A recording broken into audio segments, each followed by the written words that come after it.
سورہ ابراہیم کی آیت نمبر 35، سورہ ابراہیم کا 6واں رکوع اور 13ویں پارے کا 18واں رکوع۔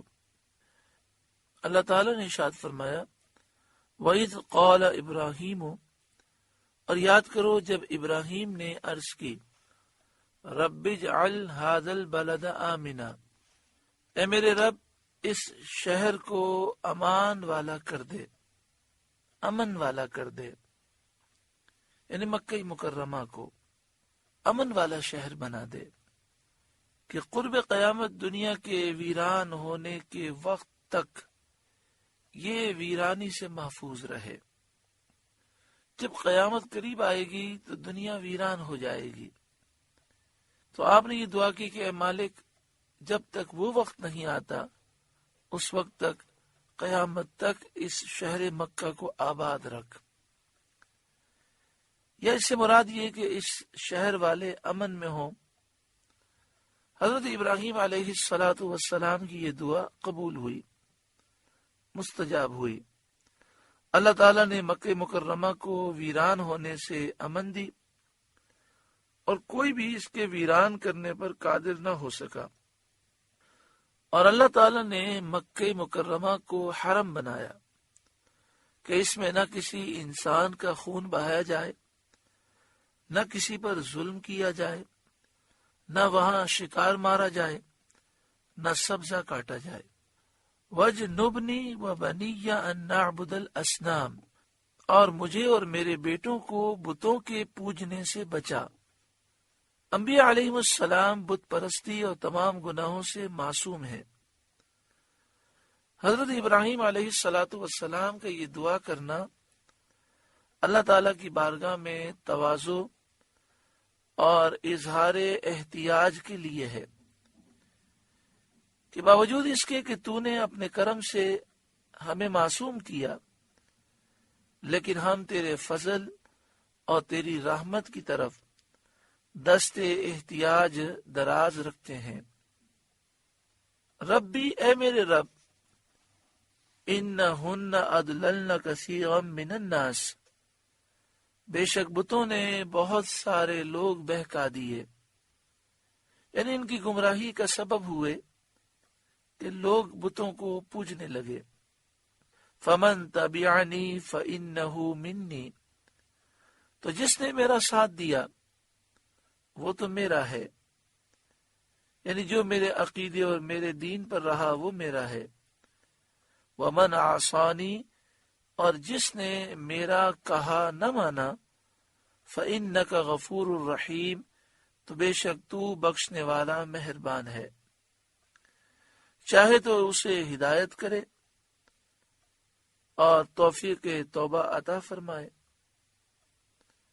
ربنا، اے ہمارے رب، انی اسکنت من ذریتی بواد غیر ذی زرع عند بیتک المحرم، میں نے اپنی کچھ اولاد ایک وادی میں بسائی جس میں کھیتی نہیں ہوتی، تیرے حرمت والے گھر کے پاس۔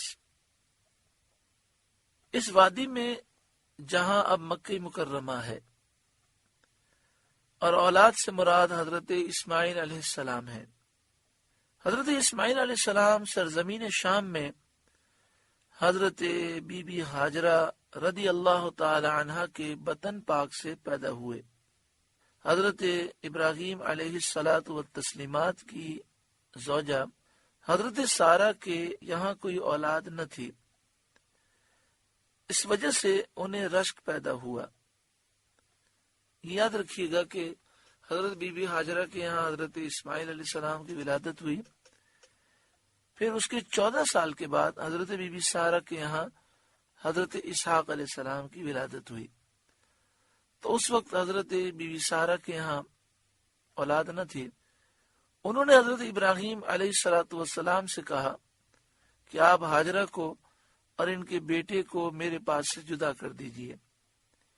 حکمت الہی نے یہ ایک سبب پیدا کیا تھا، چنانچہ وحی آئی کہ آپ حضرت ہاجرہ اور اسماعیل کو اس سرزمین میں لے جائیں جہاں اب مکہ مکرمہ ہے۔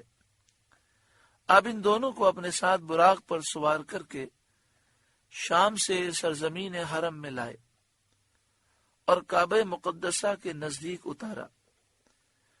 یہاں اس وقت نہ کوئی آبادی تھی، نہ کوئی چشمہ، نہ پانی۔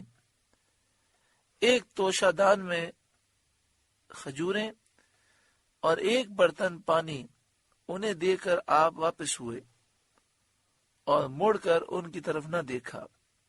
حضرت حاجرہ رضی اللہ تعالی عنہ نے عرض کیا کہ آپ کہاں جاتے ہیں اور ہمیں اس وادی میں بے انیس و رفیق، بے یار و مددگار چھوڑے جاتے ہیں؟ لیکن آپ نے اس کا کچھ جواب نہ دیا اور ان کی طرف توجہ آپ نے نہ فرمائی۔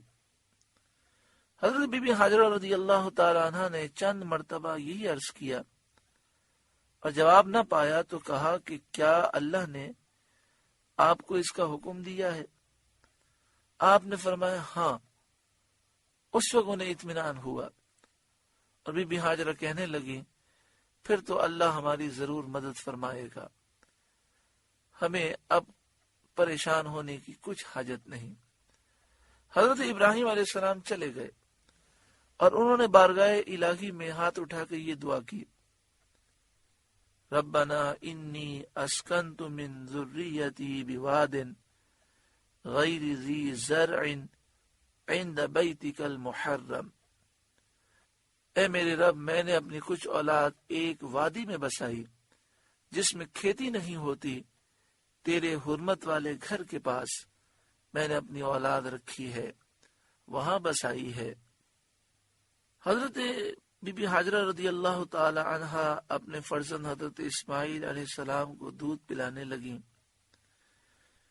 جب وہ پانی ختم ہو گیا اور پیاس کی شدت ہوئی اور پیاس کی شدت کے باعث حضرت اسماعیل علیہ السلام کا حلق شریف بھی پیاس سے خشک ہو گیا، تو آپ پانی کی تلاش میں یا آبادی کی تلاش میں صفا و مروہ کے درمیان دوڑیں۔ آپ صفا پر گئیں اور بلندی پر چڑھ کر آپ نے دیکھا کہ شاید کوئی قافلہ آ رہا ہو۔ پھر آپ صفا سے مروہ کی طرف گئیں۔ بیچ میں ایک ایسا مقام آتا کہ جہاں حضرت اسماعیل اور آپ کے درمیان ایسا نشیبی علاقہ تھا کہ حضرت اسماعیل علیہ السلام آپ کی نظر سے اوجھل ہو جاتے تو آپ تیز دوڑتے اور پھر آپ مروہ پہنچتی تو صفا مروہ، صفا سے مروہ، پھر مروہ سے صفا، ایسا 7 مرتبہ ہوا۔ جب 7ویں چکر میں آپ مروہ پہ پہنچی تو یہاں حضرت اسماعیل علیہ السلام کے قدم مبارک سے اس خشک زمین میں ایک چشمہ نمودار ہوا اور پانی بہنے لگا۔ اب وہاں سے دوڑتی ہوئی آئی اور آپ نے اس پانی کے گرد اپنی انگلی سے ایک دائرہ کھینچا اور اس پانی سے فرمایا زم زم، رک جا رک جا، تو یہ پانی وہیں رک گیا۔ آپ سے گزارش ہے کہ قرآن کے اس پیغام کو آگے پہنچا کر ثواب جاریہ حاصل کریں۔